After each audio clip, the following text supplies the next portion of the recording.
acompañarnos. Sabemos que es un viernes complicado, hay muchas cosas ahí en la ciudad que hacen difícil llegar, pero bueno, estamos aquí presentando la sesión de cierre de este seminario que afortunadamente hemos tenido, su compañía ha generado buena expectativa y bueno, en esta sesión de cierre me honra estar en esta mesa con nuestro ponente invitado internacional, el doctor Daniel Cabrera, quien nos va a exponer un poco de las líneas y los temas que él investiga. Y bueno, también en la mesa va a estar moderando el doctor Osiel Nájera. Yo quiero agradecerles esta compañía por todo este año, que hemos tenido sesiones muy fructíferas y esperamos que el siguiente año nos sigan acompañando. Al término de la sesión, bueno, vamos a degustar vino de honor, vamos a dar las constancias y bueno, vamos a estar en una retroalimentación con todos ustedes. La sesión de igual manera se va a desarrollar como las pasadas, va a tener un tiempo aproximado de 40-45 minutos el ponente y luego pasaremos a una sesión de preguntas y respuestas, comentarios del público. Entonces, bueno, voy a ceder yo la palabra al doctor Osiel Nájera para que haga la presentación. Adelante. Bueno, igual, repito, muchas gracias por estar aquí. Les presento al doctor Daniel Cabrera. Él es doctor en comunicación por la UN de España. Tiene una maestría en sociosemiótica por el CEA y la UNC de Argentina, un máster en filosofía por la UN de España. Es profesor titular de teorías de la comunicación en la Universidad de Zaragoza, en España. Es profesor adjunto por concurso de teorías sociológicas contemporáneas en la Universidad Nacional de Córdoba, Argentina. Él fue coordinador del grado de periodismo en la UNISAR, España.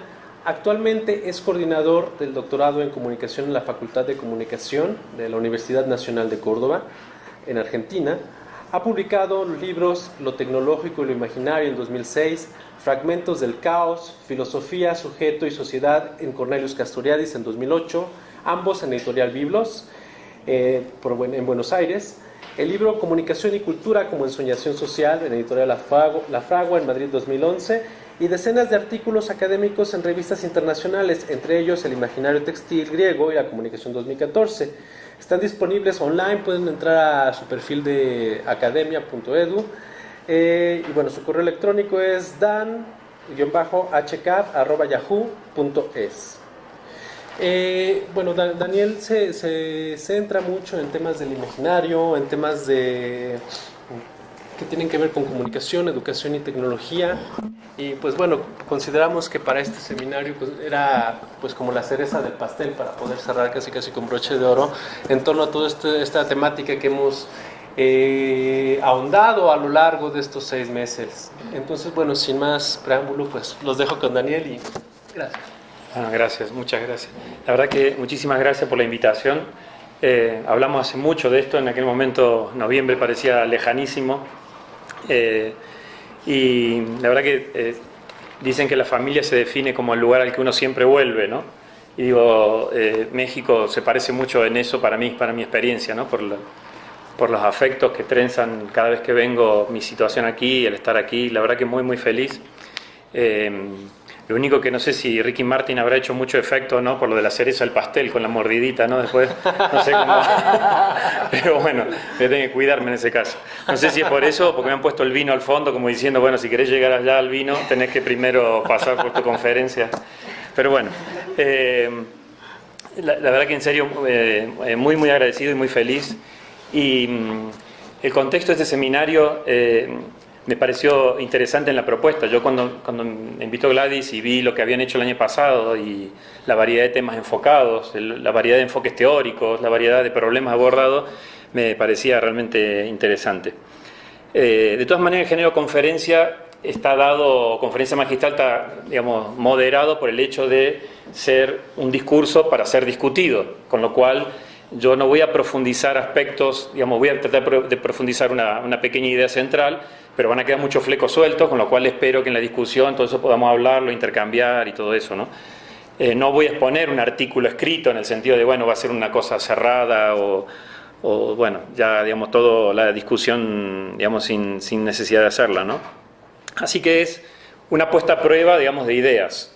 Yo creo que eso es en definitiva una conferencia que merece la pena, ¿no? Una puesta a prueba de ideas que uno está pensando, que le está dando vuelta, que quiere exponerlas para cumplir lo que se hace en la academia, ¿no? Discutir ideas y poder tener en ese sentido un debate y poder profundizar lecturas, hipótesis, porque bueno, la academia o es colectiva o no es, ¿no? Es decir, digamos, lo colectivo nos define.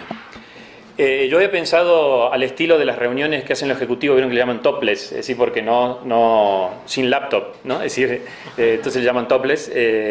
Yo pensaba también una sesión sin PowerPoint, sin imágenes que mirar, sin proyección de alguna frase, digamos, simplemente apelando mejor a la caverna platónica que tenemos en nuestra mente y a ver si eso ayuda a reflexionar, ¿no? A imponer un poco un género de una reflexión colectiva sobre un tema de mucha actualidad, o eso creo, que como son las tecnologías y que por eso mismo de tanta actualidad somos sujetos investigadores y somos los investigados, ¿no? Es decir, cuando hablamos de tecnologías estamos hablando de nuestro propio mundo, ¿no? Y a veces es muy difícil ver en la academia cuando la gente se pone a hablar, digamos, en plan en nosotros y ellos, ¿no? Nosotros los que sabemos y ellos los que, qué sé yo, andan todo el tiempo haciéndose selfie, ¿no?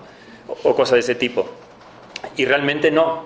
El tema tecnología tiene como característica que es un poco el mundo en el que estamos inmersos, ¿no? Y entonces lo hace más difícil, lo hace más obligado, pero ¿cómo pensar este mundo en el que estamos inmersos, ¿no? Es decir, pensar el mundo donde la tecnología no es el instrumento que está fuera del cuerpo, sino que la tecnología es el instrumento que nos convierte en parte de este cuerpo que somos, ¿no? Así que, bueno, esa es la idea, ¿no? Poner a prueba unas ciertas ideas que quiero comentarles, sin proyecciones, y esperando que este vacío de imágenes haga aflorar, en todo caso, las imágenes que, insisto, tenemos en esa pequeña caverna platónica que es nuestra mente, ¿no? El enfoque, como anunciaron, digamos, el enfoque mío es un enfoque de imaginarios. Por eso, la primera palabra que yo he puesto, la titular de conferencia es genealogías, genealogía en singular, genealogía del futuro tecnológico. Con la palabra genealogía me refería a dos cosas, a la obvia de Foucault, y en el que quiero decir algo, y a imaginario social, tal como trabajó de Castoriadis y de otros autores. Hace 3 días o algo así, como saben, digamos, hay un evento de marketing que hace el diccionario Oxford, que es elegir las 10 palabras del año, ¿no? Y la primera palabra del año 2016 es posverdad. Y apelando sobre todo, digamos, a la experiencia política de América del Norte y apelando, digamos, al Brexit, ¿no? a la discusión sobre la salida o no de Inglaterra de Estados Unidos y a la elección de una persona que en los dos casos parecía imposible, ¿no? Parecía imposible que Inglaterra votara en contra de su salida, a favor de su salida, y parecía que Trump iba a ser un payaso, pero que no iba a ganar en ningún momento, ¿no? Porque no... Entonces, eso ha puesto, digamos, la palabra posverdad como en el top 10 de las 10 palabras elegidas por el diccionario Oxford, dice relativo o denotando circunstancias en las que los hechos objetivos son menos influyentes en la formación de opinión pública que la apelación a la emoción y a la creencia personal. Que los hechos objetivos son menos influyentes en la formación de la opinión pública que la apelación a la emoción y a la creencia personal. Bien, también es un diccionario, entonces uno no le puede pedir mucho, ¿no? Le puede pedir, digamos, le pide uno el desburramiento básico que le pide a todo diccionario, ¿no? Pero cualquier, digamos, que haya estudiado ciencia política sabe que eso es la política desde siempre, ¿no? Es decir, uno agarra digamos, a Aristóteles y va a decir que en definitiva, digamos, lo que se trata del discurso es de convencer a otros. Y se busca convencer. Si se es muy sofista, da igual que se tenga verdad, y si se es más aristotélico, importa la verdad. Pero en los dos casos, digamos, la política en ese caso es una apelación a la emoción y a la creencia personal. Y tal vez esto me sirva de introducción para ver qué es lo que yo pienso respecto, digamos, de esto de genealogía. Cuando vamos a hablar de la tecnología, el enfoque que yo quería era una especie de revisión genealógica. Y con genealogía quisiera revisar un poco la singularidad del hecho tecnológico, ¿no? La singularidad de algún cierto acontecimiento. Cuando decimos singularidad, es decir, bueno, tratar de definir algo no desde una especie de origen en el que uno estableciera una cierta etimología, y entonces, bueno, la tecnología estaría allí adentrada en la tecné griega, y entonces desde la tecné griega llegamos al hoy, ¿no? Como si fuera una especie de concepto transhistórico que nos va guiando, lo cual es posible e interesante, y puede ver uno los mitos en torno a la tecnología, y puede variar. Bien, pero con eso no hemos llegado a qué significa la tecnología para nuestra sociedad, ¿no? En ese sentido, genealogía significa tratar de apropiarse de un comienzo de una singularidad. En este caso, las tecnologías, yo voy a hablar de las tecnologías modernas, pero en particular luego las tecnologías digitales. Esto me parece muy importante porque si no, se establece, digamos, como recién hablábamos, en temas de imaginario hay muchísimos estudios sobre tecnología y muy interesantes, a mí me parece, claro, son los que me gustan a mí, muy interesantes todos, pero a veces sociológicamente nos dejan desprovisto de la capacidad de pensar la actualidad, de la capacidad de pensar qué significado tiene hoy, hace 10 años, digamos, decir, si vale la pena o no tomarse en serio el selfie, para seguir con el mismo ejemplo, o si vale la pena o no tomarse, digamos, en serio nuestra interacción constante con las pantallas, si vale la pena tomarse en serio o no que, digamos, que los 3 grandes objetos que hemos llevado al dormitorio, digamos, la humanidad occidental, me refiero a lo occidental, haya sido el crucifijo, el despertador y ahora el celular, ¿no? Es decir, esos objetos, por el solo hecho de ocupar un lugar, digamos, en el espacio íntimo de la casa, ya deberían, constituir algo interesante, ¿no? El hecho de que no lo apaguemos, que estemos constantemente conectados. Es decir, todo esto habla de una singularidad, de algo específico, creo, vamos a verlo, y que hay que pensarlo como tal, como algo específico. En ese sentido, digamos, me gusta siempre tomar, digamos, las cosas que irrumpen o aquello que parece irrisorio. Un ejemplo muy Foucaultiano, pero el hombre se creía hijo de un dios y tenía todo organizado, digamos, para ser el hijo de un dios y de pronto descubre que es el hijo de un mono. Entonces, lo irrisorio en la genealogía es un elemento fundamental, ¿no? Esa capacidad de poder trastocar, digamos, las genealogías que armamos en torno a los objetos, ¿no? Esa discordia, ese disparate, eso que no acuerda, eso que está dándole vuelta sin lograr de definirse, ¿no?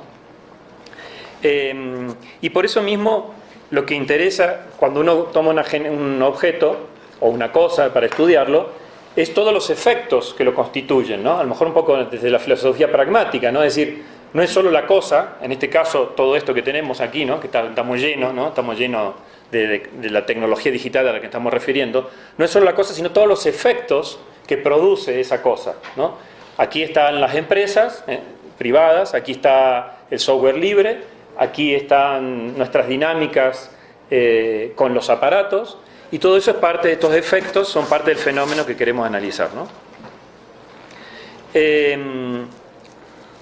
Por lo tanto, digamos, la verdad a la que uno busca cuando busca el tema de imaginario, cuando el tema una genealogía imaginaria, así como estoy diciendo, esa verdad que estamos buscando es una verdad que tenemos que construir, o una verdad que tenemos que reconstruir, tomando ya todas las definiciones y reconstrucciones que los propios actores sociales, la propia gente, hace en su uso, en el uso de los aparatos, ¿no? Por lo tanto, tomamos el fluir, por decir así, histórico, pero para establecer en ese fluir unas cadenas que tienen que ver con significaciones que vienen de antes, pero sobre todo unas singularidades. ¿Por qué? Porque creo que si no, nos desarma toda posibilidad de interpretación, primero. Y segundo, toda posibilidad de interpretación crítica. Es decir, es evidente que hay una relación de la tecnología con el mito, digamos, de Prometeo. Es evidente que la tecnología tiene, digamos, relación con el problema de la acción humana, en general, en filosofía. Digamos, son acciones evidentes, pero lo que tenemos que tratar de ver es que, analizado el elemento transhistórico, es decir, analizado el conjunto de mitos y significaciones filosóficas de un fenómeno, poder ver sociológicamente, o desde las ciencias sociales, que es lo que nos interesa, ver cuál es la singularidad dentro de ese fluir, la singularidad del fenómeno al que nos estamos refiriendo. Bien, ese es, digamos, una de mis, si se quiere, no sé si mis obsesiones, pero porque creo que eso le da clave a las cosas, ¿no? Cuando uno... ahí hay dos sillas, si quieren alguno pasar, y acá también hay otras, y digo, para que estén tranquilos ahí así. Entonces, eso, digamos, respecto a la palabra genealogía, que creo que tenía esta actualidad periodística con esto de posverdad, me parecía que tenía hasta una cierta actualidad periodística, el poder hablar de genealogía, apelando a Foucault, apelando a Castoriadis, a la noción de imaginario, un concepto del que no quiero profundizar porque no es el objetivo, pero sí advertirles, suena más a lo que estoy comentando, es una especie de advertencia de desde aquí estoy hablando, este es un poco mi contexto, esto es desde donde estoy parado, ¿no? Cuando Gladys me invitó, digamos, y el tema del seminario eran lo futuro digital, es como el tema se me impuso rápido, ¿no? Genealogías del futuro tecnológico. Pensando el tema desde la concepción temporal. Ustedes saben que la comunicación, yo vengo del ámbito de la comunicación social, del ámbito de la comunicación en general, la comunicación pocas veces se ha puesto de relieve, es un trabajo sobre el espacio y el tiempo. Tal vez Harold Innis, el maestro de McLuhan, fue el primero que puso en evidencia que cuando hablamos de comunicación, estamos hablando de un tipo de comunicación referida al espacio, el transporte de cosas. Todavía hoy la metáfora del transporte es la que usamos en informática, ¿no? Transportar paquetes de datos. Vencer el espacio, digamos, transportar, por eso la historia de los soportes materiales, ¿no? Es decir, soportes materiales como la piedra tenían una capacidad de transporte, de vencer el espacio. El papiro tuvo otra posibilidad de vencer el espacio del transporte y, digamos, hoy estamos en una especie de posespacialidad comunicacional, ¿no? Cuando hablamos de bit. Palabra horrorosa, pero bueno, después es para pensar, ¿no? Pero también el tiempo interviene, ¿no? A medida que la comunicación se hizo más compleja, digamos, cuando pasamos del oral al escrito, digamos, la memoria del individuo, que era la memoria que conservaba en el tiempo la comunicación, se convierte, digamos, en una memoria externalizada, en un objeto con el cual logramos transportar a través del tiempo, digamos, las cosas. Es decir, que comunicación siempre ha trabajado sobre la noción de espacio y tiempo, aunque en las teorías de la comunicación que se aprenden en las facultades prácticamente no se diga nada de esto. El que puso, digamos, de moda estos conceptos después de Harold Innis fue McLuhan. Solo que Harold Innis extrañaba aquellos tiempos del aquí y del ahora, digamos, era más bien una persona conservadora, políticamente conservadora, y McLuhan lo da vuelta pata para arriba y se pone, digamos, en la posición de entusiasta respecto de que las posibilidades de la comunicación electrónica tiene para vencer el espacio y el tiempo. Por lo tanto, digamos, el tiempo, hablar de futuro es hablar de tiempo, el tiempo es un tema eminentemente comunicacional, ¿no? Y cuando estamos hablando de tecnologías digitales, estamos hablando de tecnologías comunicacionales, con lo cual estamos en el centro de este tema. Saben que hay una sociología del tiempo, aquí en México se ha hecho bastante en sociología del tiempo. El tiempo tiene varios abordajes, ¿no? Abordajes, pero el que nos interesa ahora, que es el de ciencias sociales, pero a nosotros nos interesa, o en todo caso estábamos en este seminario enfocado al tiempo futuro. Y eso era un poco lo primero que yo quería advertir ya como más concretamente. El futuro no existió siempre. La idea de que hay una expectativa respecto de lo que va a venir, la idea de que hay una expectativa respecto de lo que cabe esperar, es de la era moderna. Nuestro concepto de futuro es aproximadamente del siglo XVIII. Siglo XVII empieza, ya vamos a ver algunos detalles. Por lo tanto, de nuevo, si hacemos una especie de una especie de historia del futuro, es cierto que podemos hablar del futuro de los cristianos en el más allá, podemos hablar del futuro griego, digamos, con la idea, digamos, del eterno retorno, podemos hablar de muchas cosas de una filosofía del futuro. No sé, ven el libro de Bloch, ¿no? Los 3 tomos, los hermosos de la utopía, ¿no? Se puede ver la historia de utopía de Manford. O sea, hay mucha historia de utopía que en el fondo son historias, digamos, de esta idea de futuro. Pero, primera cosa importante para la singularidad, del futuro del que estamos hablando hoy, es un futuro que comienza aproximadamente en el siglo XVIII. No hubo, digamos, no ha habido un futuro más allá de eso, tal como conocemos. ¿Cómo era antes? ¿Recuerdan el célebre texto de San Agustín, de Agustín de Hipona, cuando en las Confesiones te empieza a hablar del futuro, del pasado, y que el pasado y el futuro, digamos, están en el presente y la continuidad? Un texto célebre, lo pueden revisar.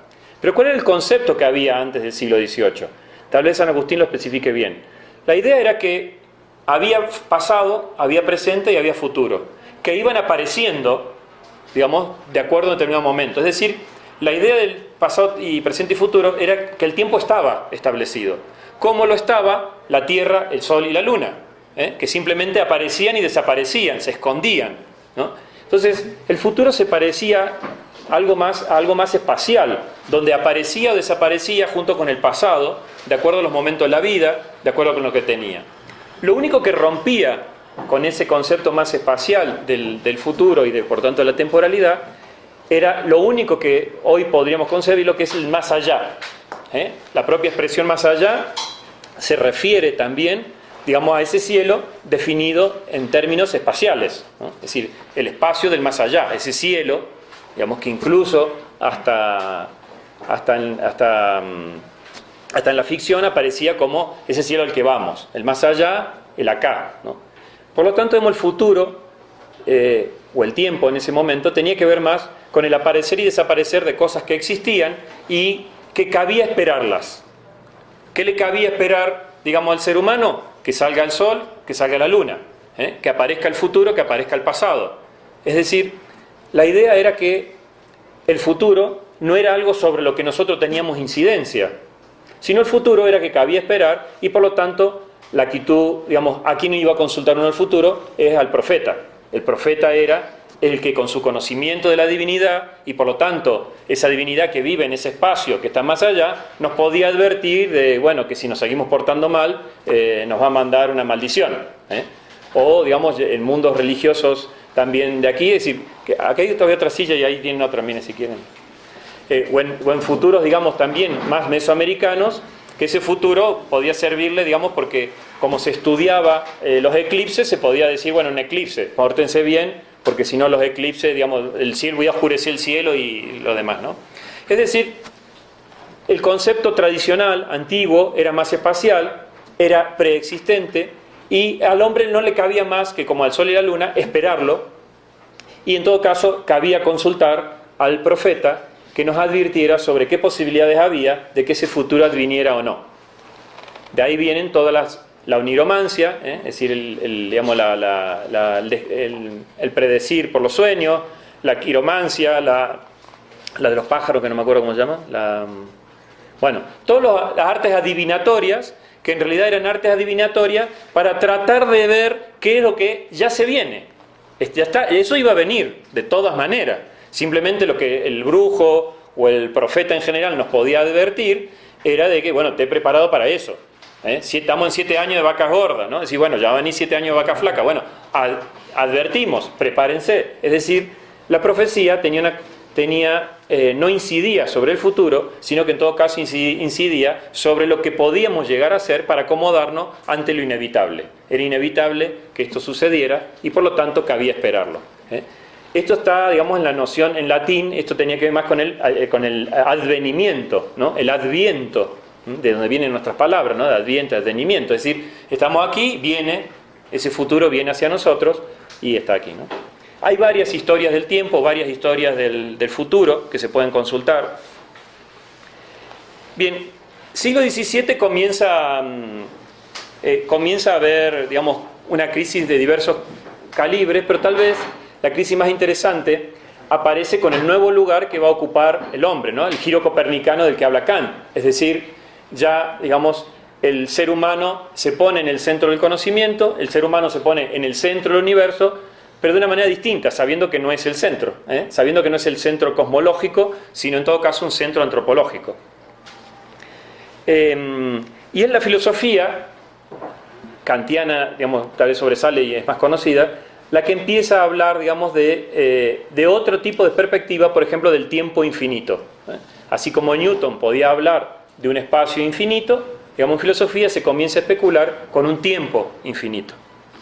Ya antes, la botánica y la geología habían discutido la duración de la creación. Como ustedes saben, era un gran debate entre la gente creyente cuánto duraba la creación. Y en el siglo XVII, con la botánica y la geología, que empiezan a datar hallazgos geológicos, hallazgos de plantas, se comienza a ver bueno, que no es exacta lo que dice la Biblia, la interpretación de la Biblia, que habría que verlo, y es como un primer sacudón respecto, digamos, del tema de la temporalidad de la tierra en que vivimos y por lo tanto de la cronología que podía establecerse del ser humano sobre la tierra. Sin embargo, es la modernidad, insisto, con Kant, empezando con Kant, que comienza a hablar de otro tipo de temporalidad, y las dos palabras latinas que se decían de manera casi conjunta, que era futurum y adventus, adquieren connotación diferente. El adventus, el advenimiento, tenía que ver, como decíamos recién, con algo que al observador le sucede. Yo estoy aquí en mi familia y viene una enfermedad, ¿no? Viene el ángel de la muerte, viene el destino, viene la prosperidad, viene. Y ese adventus iba a suceder de una manera u otra. El futurum, el futuro, comienza a convertirse en algo interesante, en un concepto lineal, o mayormente lineal de tiempo, pero donde el futuro ya no es espacial, sino que adquiere las connotaciones de una expectativa a la que nosotros vamos y que nosotros podemos crear. Por lo tanto, el hombre, el giro copernicano consiste no solo en atrévete a saber, como consecuencia de que somos los que imponemos nuestras categorías a la realidad. Atrévete a saber significa también que podemos construir ese futuro. Y entonces por primera vez aparece a nivel claramente social que el futuro no es algo que adviene, sino algo hacia lo que vamos. Y lo que hacemos nosotros nos conduce al futuro. Este es el cambio de la modernidad y es el cambio, que dentro del cual estamos, con muchas variaciones, pero este cambio es la clave, ¿no? Es decir, el futuro es aquello hacia lo que vamos, la expectativa, diría, el horizonte de expectativas, diría Koselleck, ¿no? Ese horizonte de expectativas, que nos permite construir. Y es la modernidad la que inaugura ese horizonte hacia adelante, espacialmente siempre va a estar hacia adelante, metafóricamente va a estar hacia adelante, ese horizonte al que vamos y que vamos planificando. Ahí planifica la Revolución Francesa su proyecto político, porque es la política tal vez, la primera interesada en tener un horizonte de acción, y hacia ahí comienza también la ficción, ¿no? a empezar. Este papel activo del ser humano respecto de ese futuro es lo que está detrás de la idea de progreso, el gran imaginario de la modernidad. Detrás de la idea de progreso está la idea de que la historia avanza por nuestras acciones, avanza por las acciones humanas y va progresando, de cara a un futuro que será evidentemente mejor. Digamos que hemos cambiado de la modernidad, de la Edad Media o del periodo anterior a la modernidad, como hemos pasado de esperar el advenimiento del Señor al futuro del hombre. Dos frases típicas de cada época, ¿no? El futuro del hombre, inaugurado, por la modernidad, y esperar el advenimiento del Señor. Era la gran discusión, como ustedes saben, de la apocalíptica cristiana, que era fechar ese advenimiento. La fecha se establecía de diversas maneras, el año 2000 era uno de esos horizontes que se tenía. De manera que ese acá versus más allá del que teníamos, ese más allá espacial que era post-mortem, se concretó o era en todo caso lo futuro, para convertirse ahora en que el hombre pueda ser y por lo tanto hablar de el futuro. Hay varias etapas, de ese futuro. Lo interesante es ver cómo se da esto o cómo pudo haberse visto en la ficción. Como ustedes saben, en el siglo XVI comienza Utopía, de Tomás Moro, y con ella una serie de utopías, Campanella, etc. Utopías que, como su nombre indica, eran un espacio alejado, una isla a la que íbamos, no era el futuro. A veces cuando se enseñan los temas de utopías se dice, bueno, no es el futuro. No, para la literatura utópica no se hablaba de futuro, era en el mismo momento que el autor escribe, pero en un lugar alejado. Como saben, ahí estaba funcionando América, ¿no? Recientemente descubierta, donde Tomás Moro pone esa isla, donde las relaciones entre los humanos tienen unas características envidiables que podríamos copiar. Es decir, que esa isla lejana, ese espacio lejano, podría servirnos de inspiración para modificar este acá que tenemos. La primera vez que se habla de futuro, es decir, que la utopía se convierte en ucronía, en ese tiempo, digamos, sin tiempo, en ese ucronos, en ese sin tiempo, es en 1770, en la novela de Louis Messier, el año 2440 se llama. Se consigue en varias ediciones. Esta novela es la primera que habla de ese espacio ideal en el futuro. Pero un futuro que no es en una isla lejana, ni es en el más allá. Es un futuro, 2440, pasando el 2000, una fecha para ese momento bastante lejana y bastante vista. Lo del 2000 tenía que ver con las posibilidades que tenía, como ustedes saben, todas las advertencias que se hacía, que sería el advenimiento de Jesús. Otra novela que tuvo muchísimo éxito, voy a citar tres, no solo por lo que dicen, sino porque tuvieron grandes cantidades de ediciones y fueron muy influyentes en su época, que es un poco lo que nos interesa de la comunicación, poder hablar, digamos, de eventos no solo por el análisis del discurso propio, interno de la novela, sino poder hablarlo en el contexto de cómo para la gente fue importante, no para el autor o para un filósofo en particular. Mirando atrás, de Bellamy, 1888, también es un bestseller,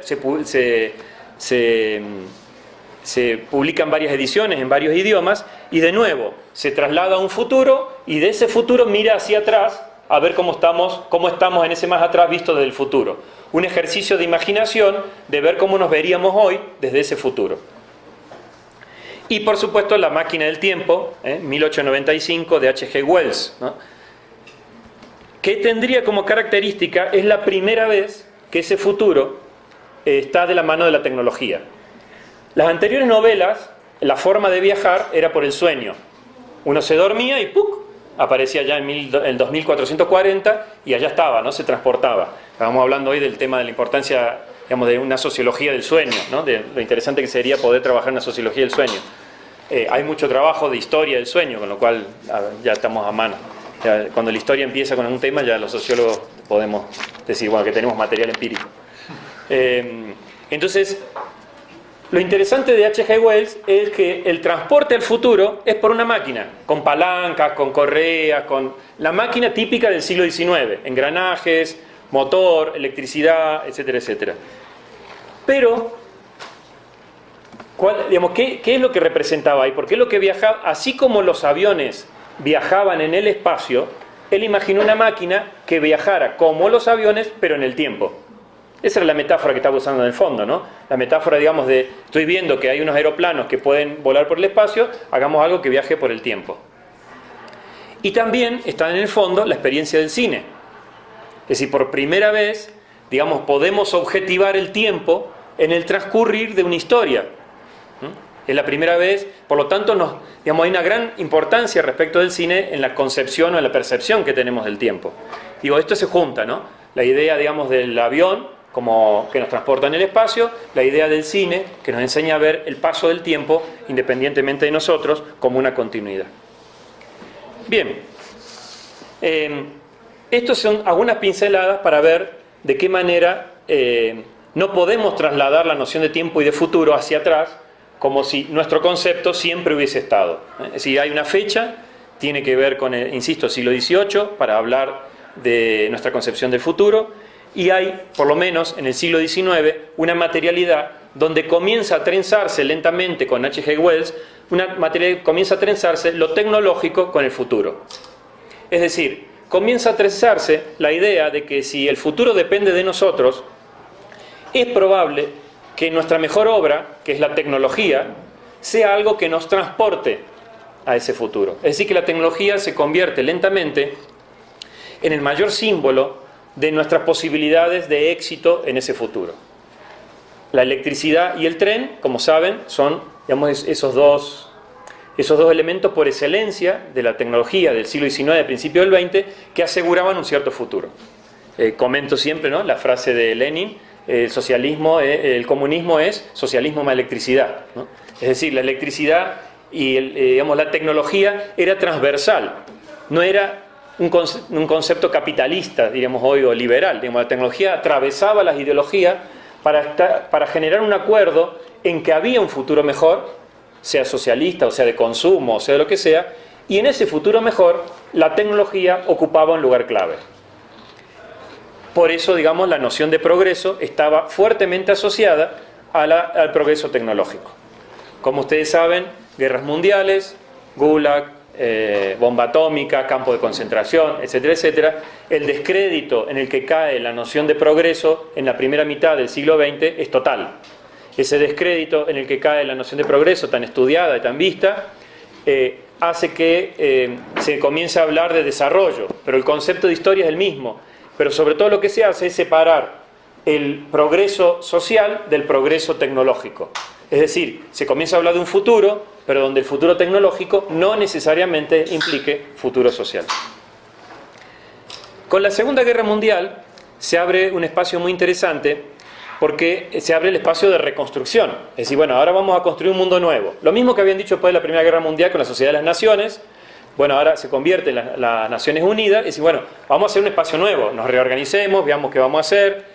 Bueno, nosotros 5 que somos los que ganamos, nos vamos a sentar en la mesa, vamos a tomar decisiones y veamos qué hacemos de este futuro, ¿no? Cómo construimos este futuro. Ese futuro políticamente se va a convertir, digamos, en la introducción de tecnologías para el desarrollo. Como ustedes saben, la gran campaña que hizo Naciones Unidas, la OEA, etcétera, etcétera, todas las organizaciones internacionales es: hay que desarrollar los países subdesarrollados, y la forma de que estos países subdesarrollados, esa es la expresión que se usaba en ese momento, avancen, es introduciendo, por ejemplo, el tractor para no usar mulas. Es introduciendo medios de comunicación para que la gente se alfabetice aunque esté en medio del campo. Y de esa manera, digamos, la tecnología se convierte en lo que llamamos luego las políticas desarrollistas, ¿no? Las políticas desarrollistas fueron un trenzado, digamos, de una noción de progreso, de desarrollo, de futuro, con un grupo de tecnologías. Pero a la par de esto, lo que se dio fue que en la década del 60, en 7, 8 años, se crearon todos los grupos de pensamiento, los think tank, todos los grupos de pensamiento asociados a pensar qué pasaría en el año 2000. Entonces, entre ellos el Club de Roma que vemos nosotros, ¿no? Es decir, o como se reúnen anualmente ahora ¿cómo es que se reúnen en Suiza? En Davos, ¿no? Que se reúnen para ver el futuro. El 60 inaugura una serie de grupos de investigación políticos, empresariales, que contratan a intelectuales para que traten de pronosticar qué pasa en demografía, qué va a pasar en demografía en el 2000, qué va a pasar en comunicación en el 2000, qué van a pasar en enfermedades en el 2000. Y se generan muchos informes que son bastante famosos, bastante importantes y que en alguna medida marcaron una cosa, algo que todavía hoy hacemos, que es la idea del cuadro de doble entrada, el cuadro de doble entrada en el que ponemos, bueno, por ejemplo, la comunicación analógica va en la primera columna, la comunicación digital en la segunda columna. Entonces, antes era broadcasting, es decir, los medios, había un medio que hablaba, todos escuchaban. Ahora todos hablamos. Esa idea de un cuadrito del antes y después, tan utilizado pedagógicamente en las escuelas cuando damos clase, pero también tan utilizado por los intelectuales que analizan la realidad, y tan utilizado por los políticos cuando tienen que comentar algo, ese cuadro prácticamente se inaugura con todos estos estudios de prospectivas de los años 60. Cuando auguraban que, dadas determinadas características, entonces surgiría, digamos, abriría como horizonte, por ejemplo, que volaríamos, digamos, iríamos volando en el Futurama, ¿no? ¿Recuerdan el Futurama, el proyecto Futurama, que era de principio del siglo XX?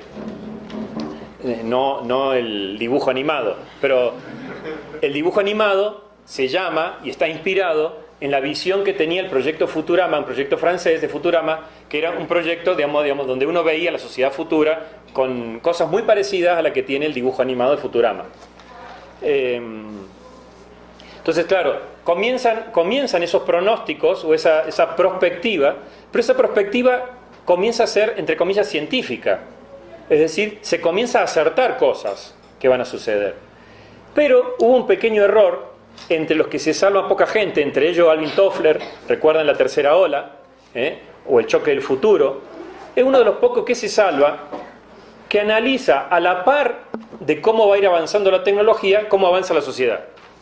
Y entonces casi todas esas perspectivas eran de cómo iba a avanzar la sociedad. Entonces, profecías que se cumplieron. Un artículo periodístico que se puede escribir, digamos, 1 o 2 veces al año. Vieron que en el periodismo se utilizan, hay artículos que vuelven, ¿no? Es decir, que son cíclicos, ¿no? Si, por ejemplo, un día se mata un niño que se tiró de un primer piso, y entonces el periodista se enteró que estaba haciendo videojuegos, y entonces, de nuevo, como todos los años, 1 o 2 veces al año, se empieza a hablar de lo malo que son los videojuegos y de no sé qué más, porque el niño, su mente débil y no sé qué más, ¿no? Es decir, bien, en el periodismo hay ciertas cosas cíclicas, entre ellos este tema, digamos, de las perspectivas, se cumplieron, profecías que se cumplieron. Bien, se cumplieron muchas, obviamente, y se fracasaron muchas, pero se cumplieron muchas profecías.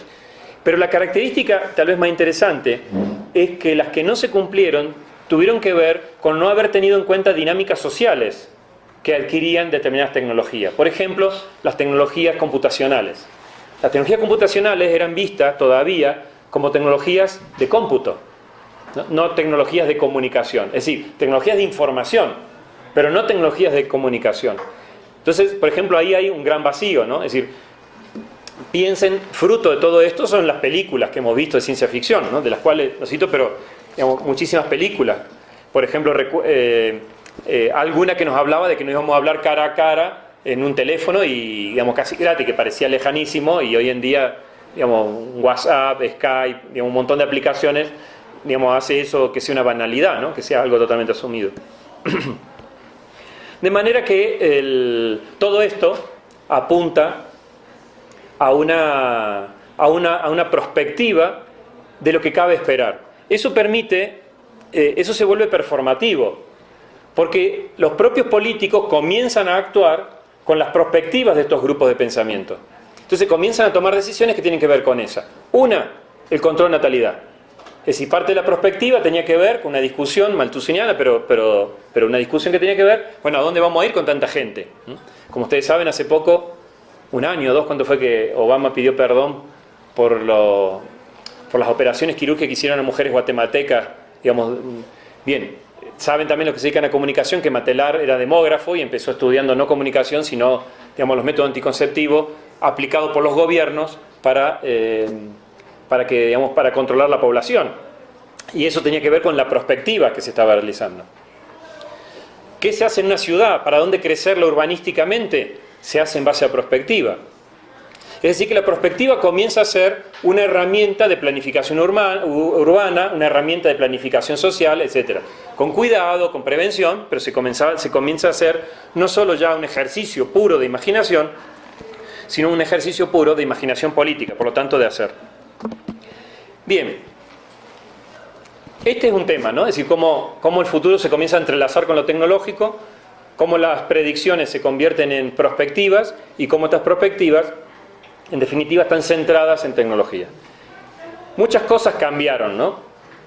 Pero tal vez lo que todos los sociólogos rescatan es que si algo caracteriza de la Segunda Guerra Mundial en adelante es una profunda transformación del futuro respecto del quiebre de la relación entre pasado y futuro, o entre presente y futuro, mejor dicho.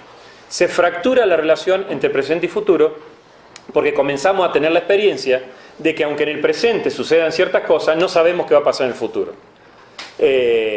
Crisis económica, pongamos un ejemplo, ¿no? Una crisis económica y entonces de pronto todos los pronósticos piensen que esto es pre-70, pre-crisis, digamos, de petróleo en los 70. Ahí advierte claramente, bueno, cuidado, al final una crisis económica nos empiezan a hacer cambiar porque el dinero que iba a ir para invertirse, para ir de nuevo a la luna, ya no lo vamos a poner a la luna porque es demasiado dinero y lo dedicamos a otra cosa. El dinero que íbamos a poner para controlar políticamente la producción de armas lo delegamos a la empresa privada y que ellos se arriesguen.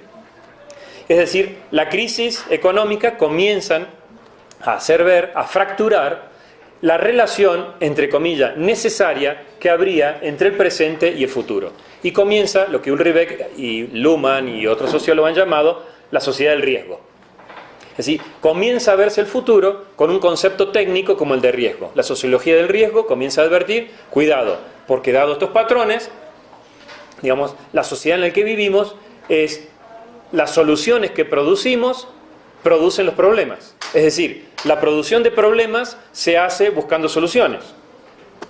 Un ejemplo que pone, creo que es Beck, que pone, dice, bueno, el campo se estaba agotando, la energía del campo. Entonces le echamos, creo que son sulfatos, ¿no? Se le echa sulfato, bien, muy bien, perfecto. Le echamos sulfato, bien. Pero resulta que después después necesitamos agua para regar tanta cantidad de riego. Hacemos unos estanques de agua, unos diques, tenemos el agua, muy bien. pero resulta que las lluvias llevan el sulfato al agua. Eso genera algas, las algas son muy agresivas. Entonces, bueno, entonces le echemos algo en contra de las algas, digamos, y así sucesivamente. Es decir, empezamos a ser conscientes que como hemos tomado decisiones pequeñitas a problemas definidos pequeñitamente, digamos, de manera sin conjunto, vemos que holísticamente la sociedad se convierte en una productora de riesgo, ¿no? Y que somos conscientes, la empresa de seguros, o sea, tal vez digamos la mayor conciencia de la seguridad de la sociedad del riesgo sea las empresas de seguro. Es decir, cuando uno empieza a leer la letra chica de la letra de seguro es peor que la que leían antes para los matrimonios, ¿no? O sea, es como uno dice, bueno, ¿me puede pasar todo esto? O sea, uno nunca pensó, ¿no? Y sí, pero, y con eso el cinturón de seguridad, el airbag, es decir, hay digamos, el riesgo ha producido una serie de avances tecnológicos, la conciencia del riesgo, y con eso se produce también, diría Beck, la propia crisis de solución. Es decir, que en realidad, y esto lo demostró, si usted dice, bueno, ¿y cuál fue la demostración? Chernobyl, año 86, diciendo, cuidado, esto se puede ir de las manos. Pero en el 86, por lo menos, digamos, el mundo occidental y cristiano podía decir que eso era culpa de una Unión Soviética que estaba decadente, que no cumplía con los protocolos, y que por lo tanto, como no cumplía con los protocolos, bien, era una culpa del Estado político. Pero 2011, Fukushima. En Fukushima de pronto terremoto, maremoto, etcétera, todo estaba preparado para eso y se produce algo inesperado, de consecuencias que todavía hoy son inesperadas, ¿no? Los dos accidentes fueron de la escala 7, o sea, la máxima escala dentro de los riesgos tecnológicos. Entonces la sociedad del riesgo quedó ya consagrada, ¿no? El futuro es riesgo, ¿no? El futuro es algo que no tiene necesaria relación con el presente, ¿no? Y el efecto mariposa, empiezan a aparecer todas las teorías que tienen que ver con esta discusión de que se relaciona con el presente. Lo que no se discute, o lo que no está, digamos, del todo roto, es que ese futuro está atado a la suerte de la tecnología. A tal punto que el horizonte, digamos, de la humanidad es el poshumanismo. Es decir, empezamos con los lentes, marcapasos, siliconas, implantes corporales, digamos, ya somos un poquito cyborg. Y el horizonte es cyborg, es decir, que el horizonte es tecnológico. Es decir, lo que no se rompe es que en ese horizonte la tecnología ocupa un lugar importante. Y otra cosa que fue sorpresa, digamos, de la que Castel se hace cargo, digamos, diciéndolo bien, fue sorpresa que en ese futuro tecnológico lo digital se convierte en el elemento transversal clave para entender las tecnologías. Y eso no se esperaba así. Eso fue una irrupción, digamos, de los años 90, donde lo digital comienza a estar en el corazón de toda tecnología. Y entonces ante esto, y ya para redondear, ante esto hay dos maneras, digamos, que podemos escuchar hablar del futuro. El futuro es creación. Es decir, si ustedes escuchan las entrevistas a todos los evangelistas de la tecnología o a todos los promotores de la tecnología, los nombres que le quieran poner, dirán que ellos están creando el futuro, porque ellos están invirtiendo y tienen en sus fábricas el celular que tendremos dentro de 10 años. Y tienen el prototipo del auto que nosotros usaremos. Y tienen el prototipo de casa que tendremos. Por lo tanto, es claro para las empresas, cuando ellos hablan de sí mismos, que el futuro es una creación y que ese futuro es tecnológico porque lo tengo en mi fábrica, lo tengo en mi valle digamos, de construcción, etcétera, etcétera. Pero si uno lee las publicidades y el marketing de la tecnología, va a ver que el futuro se convierte en advenimiento. Al usuario le queda esperar que llegue la nueva tecnología. Y por lo tanto, la nueva tecnología llegó, está en tus manos. Es decir, es interesante ver cómo, cuando se trata de una economía política de las tecnologías, el futuro es creación. El futuro es una decisión racional, con dinero de por medio, con ganancias, con búsqueda de mercados, etc. Y cuando la tecnología se la habla en términos de marketing, de promoción, de venta, digamos de otra manera, de consumo, es decir, cuando hablamos, digamos, de los imaginarios, de los discursos que están promocionando esto, entonces hablamos de advenimiento. los dos futuros siguen presentes, ¿no? Y los dos futuros siguen de la mano. El marketing, del lado del digamos, nos hace poner como San Agustín, esperando que aparezca la tecnología y venga hacia nosotros. Por eso hablan del advenimiento de la tecnología que viene hacia nosotros. Y todas las características apocalípticas que se ponían en la venida del Señor están puestas hoy en la sociedad, en el área, en la parte del consumo, como el advenimiento del producto tecnológico que me va a salvar. Por ejemplo, de estar atado al cable, porque soy móvil, soy libre, puedo ir donde quiera, puedo hacer lo que se me antoja, voy a estar siempre conectado, puedo viajar por el mundo, puedo con un simple tocado de pantalla adquirir una cierta aplicación, etcétera, etcétera. Entonces, yo quería llamar la atención sobre estos dos niveles de futuro, presente de manera tan palpable en las tecnologías en general, pero en la tecnología digital en particular, y que nos permite pensar de qué manera es necesario todavía recurrir a categorías míticas para hacer entender la singularidad de los acontecimientos. Es decir, hasta qué punto el marketing tiene que recurrir, digamos, a ese imaginario transhistórico que están en nuestras mentes, que están en nuestra alma, que está en nuestra cultura, para poder explicar un fenómeno singular como es la venta de unos determinados productos. ¿Y qué une estos dos futuros? En la experiencia de usuario. El usuario, cuando tiene un celular, tiene una computadora, y le dijeron, porque vas a ver qué rápido va a ir tu internet, vas a ver qué móvil que vas a hacer, y yo como usuario tengo la experiencia, la profecía se cumple. Por lo tanto, da la impresión que el único imaginario de futuro posible es el imaginario del advenimiento, olvidando que política y económicamente el imaginario, digamos, que está presente es el imaginario de la creación de ese futuro por parte de nuestras manos, ¿no? Y esto inevitable. Una última cosa que es interesante para pensar esta relación es, si ustedes ven las últimas series llamadas de ciencia ficción, Black Mirror, Mr. Robot, verán que no hablan del futuro. El concepto de tiempo que está ahí es un tiempo ahora. O sea, no es ahora, pero es ahí, inmediato, porque la única tecnología que se trata de explorar en estas series es la tecnología específica del capítulo.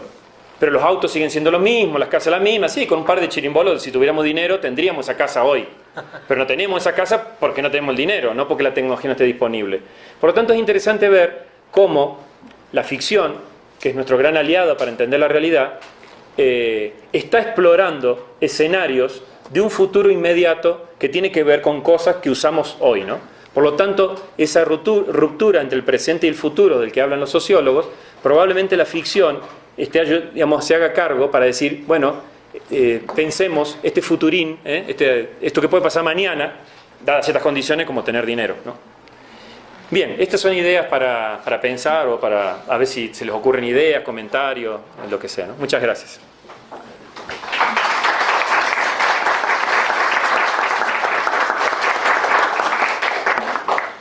Bien, Daniel, pues sumamente interesante, ¿no? Pues, o sea, creo que retomas gran parte también de lo que has escrito. Sí. Y entonces, bueno, eso súper recomendable la obra de Daniel. Váyanse a sus libros, que sí ahonda más en lo que dijo hoy. Bueno, pues muchas gracias. Daniel, o sea, encuentro particularmente el tema súper apasionante, y qué mejor que alguien que es apasionado en el tema lo explique. Pues te queremos agradecer por venir, por echarnos un poco de luz sobre el tema, y pues bueno, gracias a todos los demás por asistir a esta última sesión. Estén al pendiente para el seminario del año que entra, ya lo estaremos programando, y bueno, pues un aplauso a Daniel. Y gracias, muchas gracias.